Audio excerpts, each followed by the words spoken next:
chapitre 8, 1 et 2.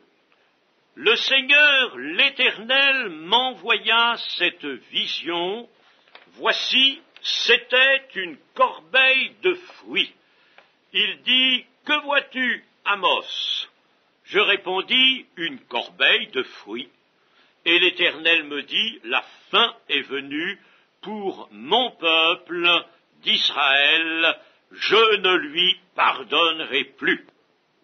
Alors voyons déjà ce que contient cette vision. Il y en a eu déjà 3 visions au chapitre 7. Et voici une 4e vision au début de ce chapitre 8. Il voit une corbeille de fruits. Mais notre traducteur a oublié quelque chose. Ça arrive quelquefois que Second laisse passer, surtout dans l'Ancien Testament, certaines choses. Ici, il a oublié de fruits mûrs. Le texte porte de fruits de la fin de l'été, de fruits mûrs. Et c'est indispensable de rétablir cela. Il n'y a pas de sens symbolique à attacher ici à cette corbeille de fruits mûrs. Il y a tout simplement autre chose dans les 2 versets, une assonance verbale. Je vais vous dire ce que c'est. Ça arrive souvent dans l'Ancien Testament, ça arrive aussi un peu dans le Nouveau Testament, 2 termes qui se prononcent à peu près de la même manière, n'est-ce pas, qui s'écrivent aussi de façon très ressemblante, et puis ils font un peu comme écho l'un à l'autre. Dans le Nouveau Testament, par exemple, nous avons, alors c'est dans le grec, dans la première épître de Jean, parésia, qui est traduit par assurance, ayez de l'assurance, parésia, en vue du retour, en vue de la parousia. Parésia, parousia. Hein? Alors, voilà quelque chose qui donne du mouvement de la vie, n'est-ce pas, à la parole. Alors, il y a quelque chose ici de similaire, une consonance verbale entre 2 mots hébreux, le mot kaïtz, qui signifie fruit mûr, et le mot ketz, qui signifie fin. Alors, en somme, le prophète dit, n'est-ce pas, qu'est-ce que tu vois là? Une corbeille de kaïtz, parce que c'est ketz, c'est la fin. Hein? Kaïtz, ketz. Il y a aussi d'autres assonances, enfin je ne vais pas les rappeler maintenant, mais c'est un procédé qui a été utilisé par le Seigneur Jésus lui-même, d'ailleurs, n'est-ce pas, un procédé qui, de temps en temps, apparaît dans l'Écriture, pour attirer bien l'attention. Fruit mûr, fin. Israël est un fruit mûr, un fruit très mûr, donc c'est la fin. C'est la fin d'Israël. Et qu'aucun pardon n'est possible. Je ne lui pardonnerai plus.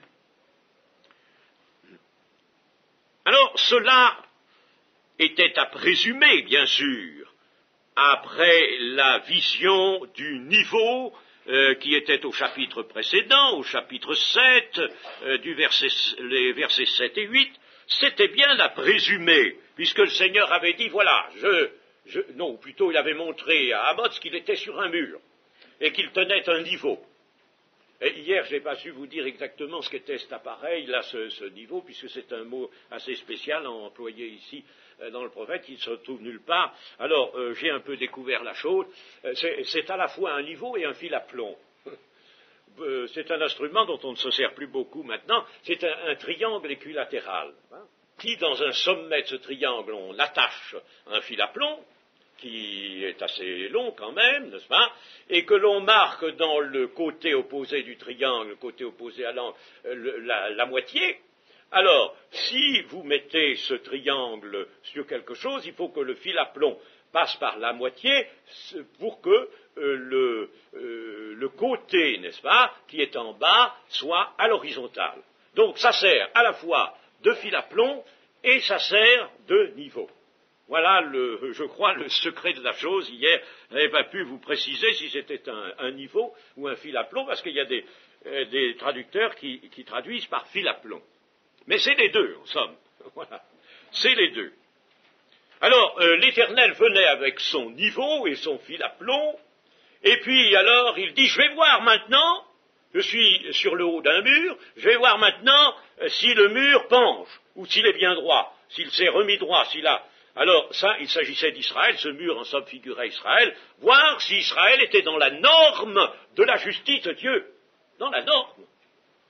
Si Israël était revenu, en somme, de tout son cœur à la parole de son Dieu. Le Seigneur avait dit à ce moment-là, mais si mon niveau ne m'indique pas qu'il y ait vraiment un bon aplomb et une bonne horizontalité dans ce mur, alors pourtant le mur a été tiré au niveau, eh bien alors là, je ne lui pardonnerai plus.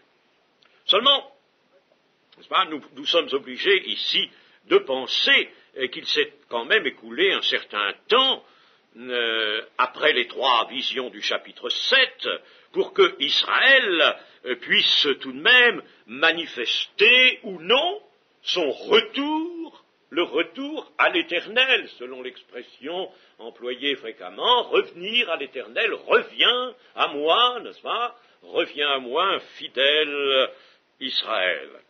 Eh bien, nous pensons qu'il y a eu un temps, peut-être pas très longtemps, peut-être les 40 jours de Ninive accordés à Ninive, par exemple, mais Israël ne s'est pas repenti. Alors la situation est très grave, elle est irrémédiable, irréversible, sans effet. Voilà ce que nous dit la vision. Maintenant, c'est une corbeille de fruits mûrs, eh bien Israël est mûr pour le jugement, c'est fini, il n'y a plus rien à escompter, je ne pardonnerai plus. Mes amis, c'est quelque chose qui doit nous faire trembler, parce que ce que dit l'Éternel, vous savez ce que sa bouche dit, sa main l'accomplit. Et c'est quelque chose, n'est-ce pas, l'Éternel qui est miséricordieux et qui veut qu'aucun ne périsse. Il laisse du temps.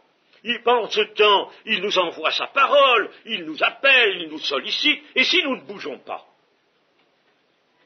et si nous gardons notre péché, et si nous ne savons pas écouter la voix du Seigneur dans le fond de notre conscience ou de notre cœur, si nous ne savons pas nous examiner nous-mêmes pour savoir si nous sommes dans la foi, c'est-à-dire dans les positions de la foi, dans toutes les positions de la foi, il ne s'agit pas de savoir si on croit, si on admet les vérités. Bien sûr, je sais bien qu'on les admet. Même on peut être dans le péché et continuer à tout admettre. Mais il s'agit de savoir si on est dans les positions de la foi.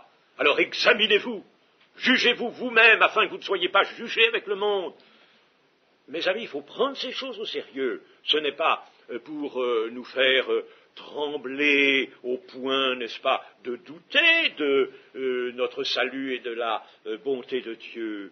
Mais c'est pour nous amener à mieux, pour nous amener à plus, pour nous amener à nous débarrasser peut-être de certaines habitudes de péché, certaines habitudes de pensée qui offensent l'Éternel et qui sont un péché quelquefois permanent installé dans le cœur. Il faut absolument cela, mes amis. Le Seigneur veut purifier nos cœurs. Comment doit paraître l'Église? L'Église de la dernière génération. Et mes amis, qui vous dit que nous ne sommes pas l'Église de la dernière génération?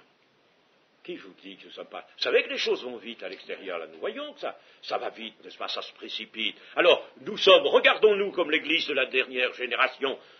Il faut qu'elle paraisse pure, irrépréhensible, sans tâche. Alors, le Seigneur s'y emploie, c'est lui qui le fera, c'est lui qui nous sanctifiera, mais pas sans nous. Pas de façon automatique. Il ne va pas sanctifier un cœur qui reste fermé ou un cou qui reste roide. Il veut que l'on s'humilie devant lui. Il veut qu'on se présente à lui, n'est-ce pas, vraiment comme des enfants humbles, comme des petits-enfants. Les petits-enfants, ce sont eux qui héritent le royaume de Dieu. Ensuite, nous arrivons au verset 3, que nous allons lire tout seuls. En ce jour-là, les champs du palais seront des gémissements, dit le Seigneur l'Éternel. On jettera partout en silence une multitude de cadavres. Les chants du palais seront des gémissements, seront remplacés par des gémissements. Quels étaient ces chants? Eh bien, c'étaient les chants que l'on aimait entendre lors des festins. Nous avons vu qu'il y avait dans ces palais d'ivoire, ces palais en pierre de taille, nous a dit le prophète, des palais somptueux en pierre de taille. Et pas un, il y avait les maisons d'été, des maisons d'hiver. Oh, c'était la ville splendide. Alors, des palais d'ivoire, il y avait des lits d'ivoire, des tapis de Damas, c'était le grand luxe, fondé d'ailleurs sur l'iniquité. Grand luxe obtenu de l'iniquité, obtenu de l'oppression sur les pauvres gens, on les pressurait, on leur enlevait tout ce qui leur appartenait, et Dieu voyait ces choses. Au chapitre 6, par exemple, et au verset 5, nous avons lu ceci. Ils extravaguent au son du luth. Nous avons dit que c'était le son de la harpe. Ils extravaguent au son de la harpe. Ils se croient habiles, comme David sur les instruments de musique, mais il leur manquait l'inspiration. Il n'avait pas l'inspiration de David, n'est-ce pas? Il ne pouvait pas être habile comme lui, mais il faisait des chants. Et ici, le terme qui est employé nous indique des chants rythmés, des chants joyeux rythmés. Ah, des chants joyeux rythmés. Attention que nos cantiques ne soient pas changés, nous aussi, en des chants joyeux, rythmés, où nous manifesterions un plaisir peut-être charnel, mais non pas une allégresse, une sainte allégresse, vraiment de nature spirituelle dans nos cœurs. Il faut faire attention, on peut verser de l'un à l'autre facilement. Il m'est arrivé un jour de me trouver dans une certaine église, je ne vous dirai pas laquelle, importante, et puis il y avait des jeunes en répétition, et je me trouvais là avec quelques anciens, et alors, à un certain moment, ils sont partis à chanter des chants assez modernes, rythmés, et puis, mais c'est que ils dansaient véritablement. Alors, je regarde un ancien, alors l'ancien, il est devenu tout blanc, il s'est levé, il dit « Assez !»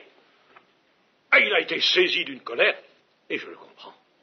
Il a dit « Mais mes pauvres enfants, vous ne voyez pas où ça vous mène, ça? Vous allez me faire plaisir de chanter tout autrement, chanter pour la gloire de Dieu. Il faut faire très attention, on peut passer de l'un à l'autre. Hein? On peut passer de l'esprit à la chair, très facilement. Alors, nos chants sont des chants qui s'élèvent pour la gloire de Dieu. Les amis, il faut le savoir cela, n'est-ce pas? Nous chantons pour glorifier le Seigneur. Tout d'ailleurs doit glorifier le Seigneur. Eh bien, ces chants de la joie charnelle, feront place à de puissants gémissements de terreur. Il y a un traducteur qui met des hurlements. À la place de ces chants joyeux, n'est-ce pas, il va y avoir bientôt des hurlements. Et la chose s'est faite. La chose est arrivée comme le prophète Amos l'a révélé. Alors, il est dit, on jettera partout en silence une multitude de cadavres. Pourquoi en silence? On les jettera où? On ne peut les jeter que dans des fosses communes. Il y en aura beaucoup de cadavres. Alors, il arrivera, n'est-ce pas, ce grand jour du malheur où on sera obligé, on ne pourra pas enterrer les gens. Alors on les jettera en silence, ça veut dire on les jettera sans pleureurs, sans pleureuses, sans funérailles, sans rien. Sans rien, il y avait même de la musique, une certaine musique, n'est-ce pas, des complaintes en musique lors des funérailles. Ben là, il y aura du silence. On jettera les cadavres, comme ça, dans les fosses, en silence, sans pouvoir faire de funérailles. Nous arrivons au verset 4, et nous allons lire les versets 4, 5 et 6. Écoutez ceci, vous qui dévorez l'indigent, et qui ruinez les malheureux du pays. Vous dites, Quand la nouvelle lune sera-t-elle passée, afin que nous vendions du blé? Quand finira le sabbat, afin que nous ouvrions les greniers? Nous diminuerons les fats, nous augmenterons le prix, nous falsifierons les balances pour tromper, puis nous achèterons les misérables pour de l'argent et le pauvre pour une paire de souliers, et nous vendrons la criblure du froment. Alors ici, il y a quelque chose d'assez extraordinaire, c'est que, en somme, écoutez ceci, vous qui dévorez l'indigent, hein, vous qui allez prendre le peu qui lui reste à l'indigent, le dépouiller, n'est-ce pas, et qui ruinez le malheureux. Vous dites, alors là c'est le prophète Amos qui se substitue en somme à la pensée des gens d'Israël, surtout des marchands, ça s'adresse aux marchands, les marchands d'Israël. Vous dites en vous-même, ah mais c'est curieux ça, qu'est-ce qui lui a dit ça à Amos? Il n'habite pas dans le royaume des 10 tribus, il ne peut pas savoir ce qui se passe. Il habite à Tekoa, je l'ai dit, près de Bethléem. Il ne peut pas savoir, il est de Juda, lui. Eh bien, comment il le sait? Parce que le Seigneur le lui révèle. Le Seigneur révèle ces choses, et la parole, vous voyez, prophétique est bien une parole de Dieu, en ce que c'est une parole même qui a sondé les cœurs et les reins.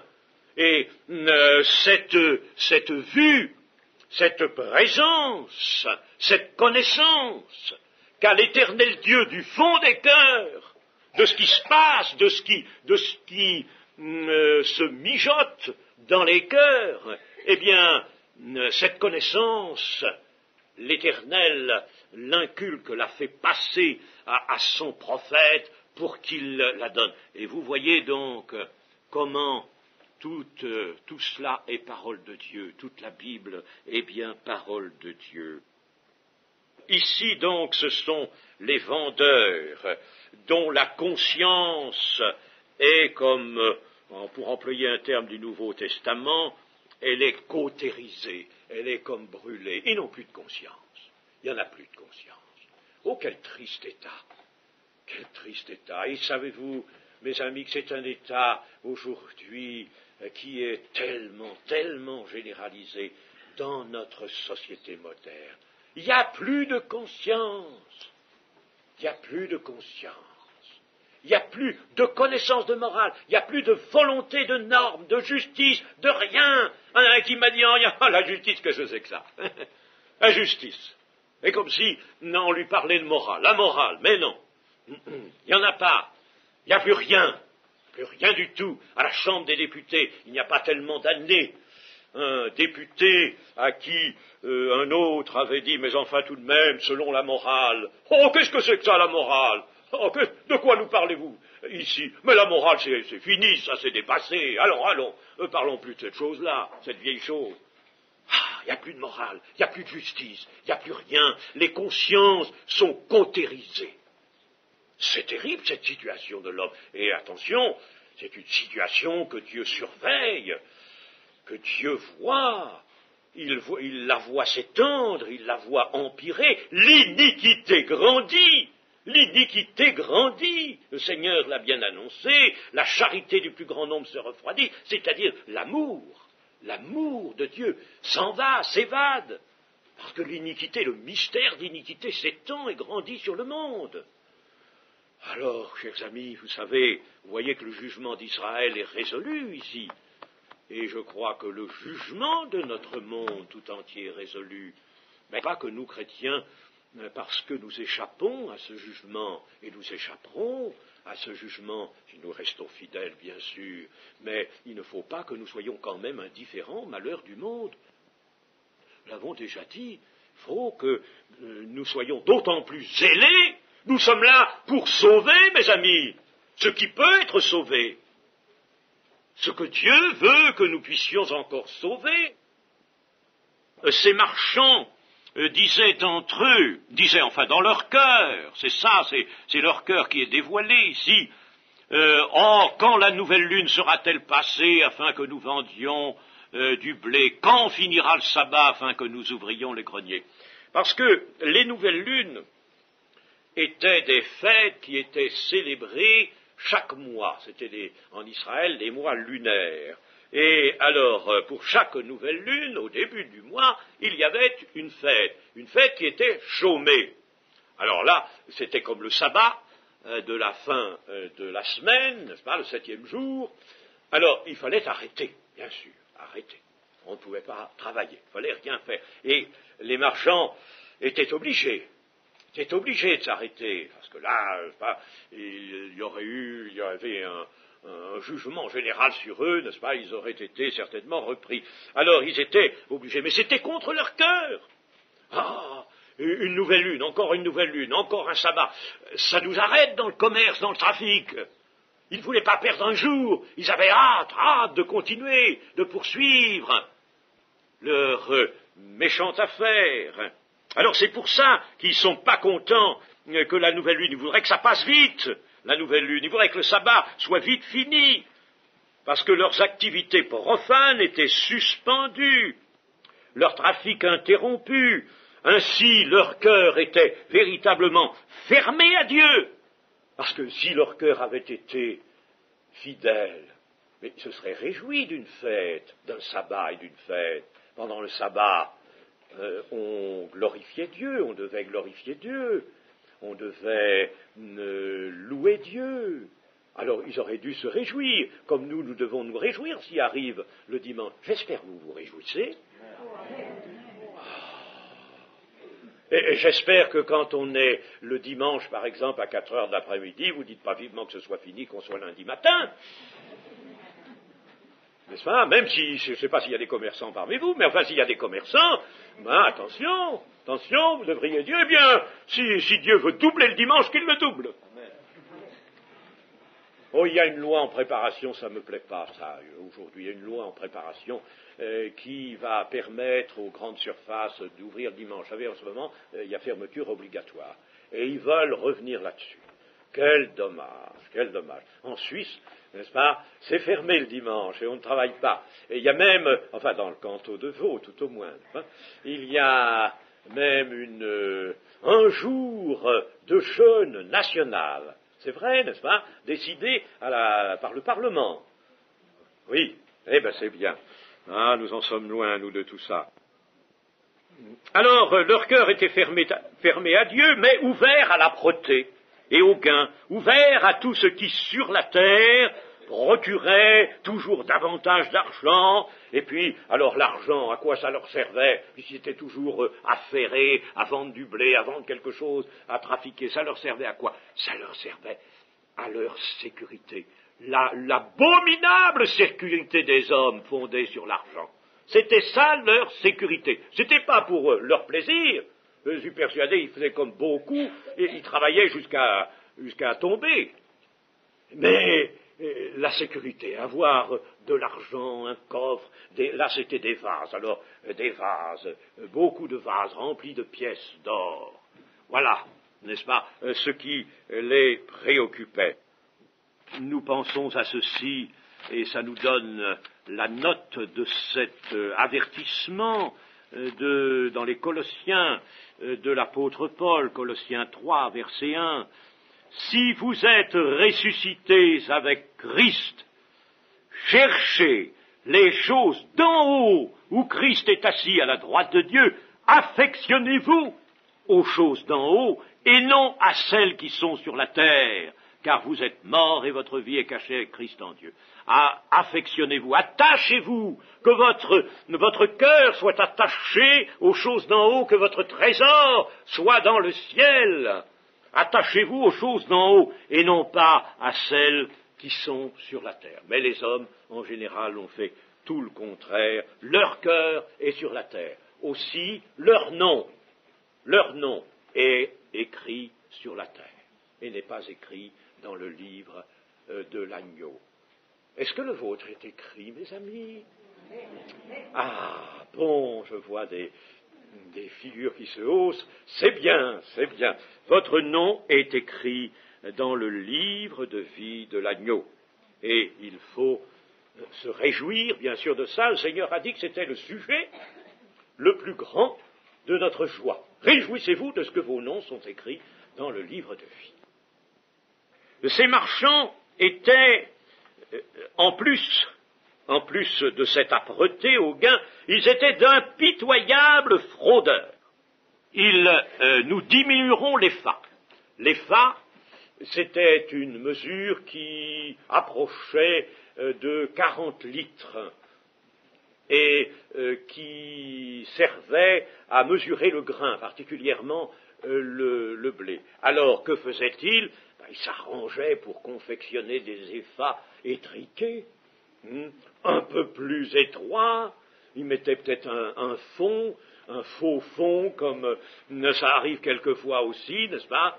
On achète une boîte de fromage qui est haute comme ça, et puis alors, quand on l'ouvre, n'est-ce pas, on ne trouve plus que ça. Hein? Eh bien, c'est sans doute ce qu'il faisait pour diminuer les phares. Il réduisait la capacité de cette mesure. Et le Seigneur Dieu savait tout cela, il voyait tout cela. Alors nous diminuerons les phares et nous augmenterons le prix. Il gagnait sur tous les tableaux, hein? Il diminuait la quantité, ils augmentaient le prix. Alors, voilà, mettons un épha environ 40 litres, ça valait tant l'épha, alors ça faisait tant, mais il s'arrangeait pour avoir une somme d'argent, c'était avec de l'argent qu'on pesait, vous savez. Alors, comment faisait-il pour ça? Eh bien, ça nous est dit ici, nous falsifierons les balances pour tromper. Alors, on pesait, n'est-ce pas? Vous voyez, avec une balance, on pesait l'argent. Alors, ça faisait, par exemple, je ne sais pas combien de cycles. La mesure, c'était le cycle, qui faisait 11 grammes et demi. Alors, il fallait, par exemple, pour un épha, je ne sais pas, un nombre assez important de cycles. Bon, alors, tant de cycles, mettons 50 cycles, je suppose. Alors, 50 cycles multipliés par 11,5, n'est-ce pas, vous voyez le poids que ça fait. Alors, au lieu d'avoir d'un côté de la balance ce qui représentait les 50 cycles, il y avait quelque chose qui représentait 60 cycles. Alors, sous le plateau de la balance, n'est-ce pas, il y avait une masse de plomb, n'est-ce pas, quelque chose. Alors, il fallait mettre davantage d'argent de l'autre côté pour arriver à l'équilibre de la balance. Nous falsifierons les balances. Vous savez que ça se fait toujours? Oui, ça se fait toujours, oui, bien sûr.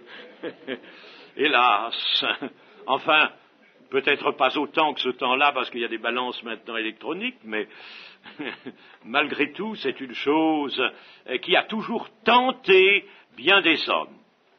Et puis alors, ensuite, nous achèterons les misérables pour de l'argent et le pauvre pour une paire de souliers. Ce qui veut dire ceci, si il y a un misérable, ça veut dire quelqu'un qui est dans la misère. C'est pas péjoratif, c'est pas quelqu'un qui est pauvre, qui est dénué dans la misère. Alors s'il y a quelqu'un qui est dans la misère et un pauvre, hein, eh bien, si jamais celui-là peut pas payer ce qu'il doit, eh bien nous allons alors tout de suite l'amener au juge, et puis nous dirons au juge surtout, ne le ratez pas, et alors nous leur ferons payer cela, et nous les achèterons, c'est-à-dire que nous les prendrons comme esclaves, pour une paire de souliers, une paire de sandales, simplement. Ils doivent la valeur d'une paire de sandales, eh bien ça suffit pour faire d'eux des esclaves. C'est-à-dire une valeur qui n'est pas considérable et que le pauvre aurait peut-être pu, en lui donnant du temps, dont il aurait pu s'acquitter. Alors c'était des gens impitoyables, absolument impitoyables. La falsification va même porter sur la nature du produit, car il est dit à la fin du verset 6, « Et nous vendrons la criblure du froment ». C'est-à-dire, on va vendre, vous savez ce que c'est que de la criblure? On donne ça aux poules. Ça, la criblure, ça n'a pas beaucoup de valeur. On va mettre ça, puis comme ça, on mettra encore moins de bons grains. Alors, ils diminuaient les fats, ils augmentaient le prix. Et dans le grain, ils mettaient de la criblure. Mes amis, quelle honte! Et le Seigneur Dieu voyait ces choses. Le Seigneur Dieu qui dit qu'il veut la fidélité à toutes ces ordonnances, et ces gens se plaçaient en dehors de l'alliance, car l'alliance avec Moïse, par Moïse, contenait toutes les mesures nécessaires pour que tout soit équitable au milieu du peuple de Dieu. Dieu voulait que tous les enfants d'Israël soient égaux, il voulait qu'ils s'aiment les uns les autres. Et là, vous voyez qu'il se passait des choses véritablement mauvaises. Ce honteux trafic constituait donc une offense à Dieu, un abandon de l'alliance de Dieu avec son peuple, alliance où la droiture était demandée à tous. Nous allons lire maintenant les versets 7 à 10 inclus. L'Éternel l'a juré par la gloire de Jacob. Je n'oublierai jamais aucune de leurs œuvres. Le pays, à cause d'elle, ne sera-t-il pas ébranlé, et tous ses habitants ne seront-ils pas dans le deuil? Le pays montera tout entier comme le fleuve, c'est-à-dire comme le Nil. Il se soulèvera et s'affaissera comme le fleuve d'Égypte. En ce jour-là, dit le Seigneur l'Éternel, je ferai coucher le soleil à midi, et j'obscurcirai la terre en plein jour. Je changerai vos fêtes en deuil, et tous vos chants en lamentation. Je couvrirai de sacs tous les reins, et je rendrai chauves toutes les têtes. Je mettrai le pays dans le deuil comme pour un fils unique, et sa fin sera comme un jour d'amertume. Eh bien, nous allons expliquer rapidement cela. C'est une nouvelle proclamation, parce qu'elle a déjà été faite précédemment dans ce même livre, proclamation du malheur, du plus proche malheur. Ce n'est pas le grand malheur qui va arriver. Nous sommes en 760 avant Jésus-Christ, et en 722, c'est-à-dire 38 ans plus tard, ce sera la grande déportation des 10 tribus vers l'Assyrie. Ça, c'est le malheur définitif. Et depuis, jamais le royaume des 10 tribus ne s'est reconstitué. Mais là, avant, il y a un malheur. Et ce malheur va survenir 2 ans après l'intervention du prophète Amos. C'est un tremblement de terre. Un tremblement de terre.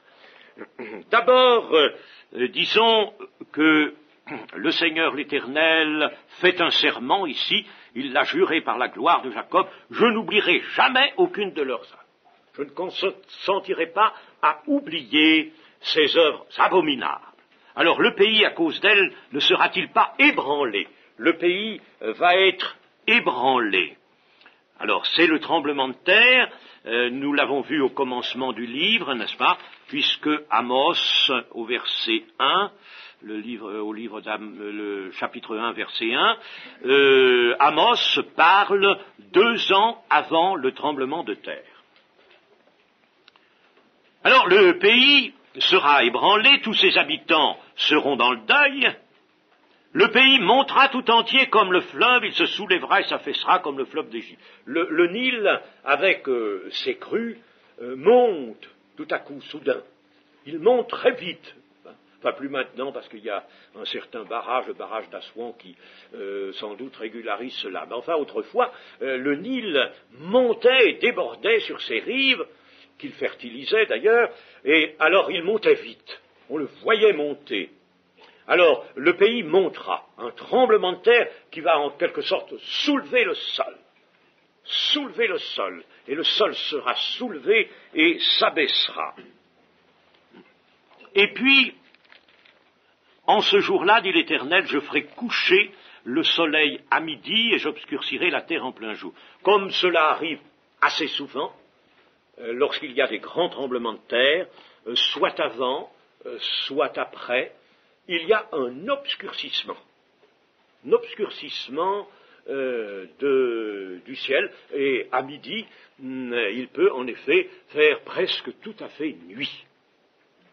Et nous avons là, évidemment, quelque chose qui est assez souvent repris dans l'Écriture lorsqu'il s'agit du jour de l'Éternel, du jour des jugements, lorsqu'il s'agit des fléaux de l'Apocalypse. au chapitre 16 de ce livre. Alors, en effet, le dernier jour surtout, et c'est Zacharie qui nous montre cela, le dernier jour dans son chapitre 14. Nous avons étudié en entier ce livre de Zacharie qui est magnifique. Il y aura un dernier jour à l'histoire du monde, un tout dernier jour. Alors ce jour-là ne sera ni jour ni nuit. C'est le jour de l'Éternel, c'est un secret de l'Éternel. On pourra dire là que, en quelque sorte, les horloges seront arrêtées, en tout cas l'histoire du monde sera arrêtée, l'histoire des hommes s'arrêtera là, c'est le jour de l'Éternel. Il ne sera ni jour ni nuit. Et puis alors, à la fin de ce jour, la lumière paraîtra, c'est le Seigneur. C'est le Seigneur qui descend du ciel et qui pose ses pieds sur le mont des Oliviers. La lumière arrive. Mais il faut qu'avant, il y ait eu un obscurcissement complet. Et vous savez que dans son discours eschatologique aussi, le Seigneur Jésus a rappelé ces choses. Eh bien, nous les avons ici pour ce malheur qui a frappé Israël, c'est fait maintenant. Je changerai vos fêtes en deuil et tous vos chants en lamentation. Je couvrirai de sacs tous les reins, c'est-à-dire tout le monde, tous ceux qui survivront se mettront dans le deuil, bien sûr. Ils verront autour d'eux les membres de leur famille tomber.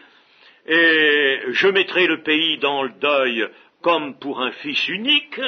La perte d'un fils unique est quelque chose de terrible. Fils unique, on n'en a pas d'autre.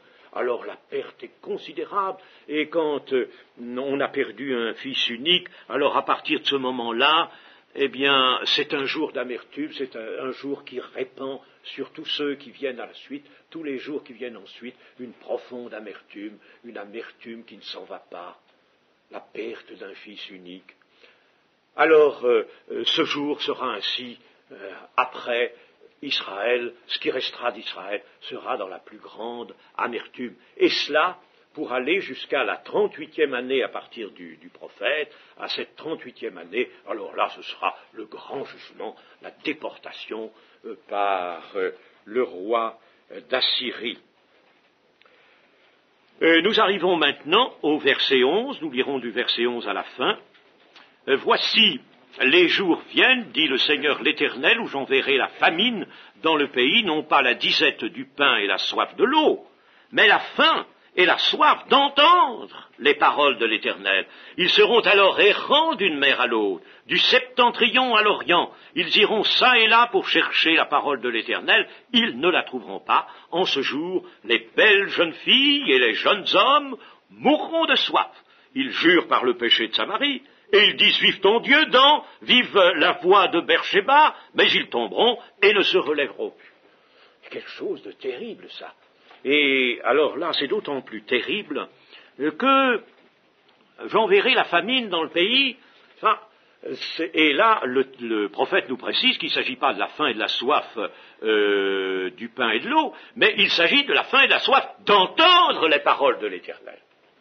Les paroles de l'Éternel auront été pendant de longues années disponibles, proclamées. On pouvait les entendre là où on voulait. Il n'y avait qu'à ouvrir les oreilles et son cœur. On pouvait entendre la parole de l'Éternel. Elle était répandue à profusion. Aucun obstacle, sinon en nous-mêmes, sinon dans l'homme. L'obstacle, pas la parole de Dieu, il est dans l'homme, il n'est pas dans la parole. Alors là, il y avait donc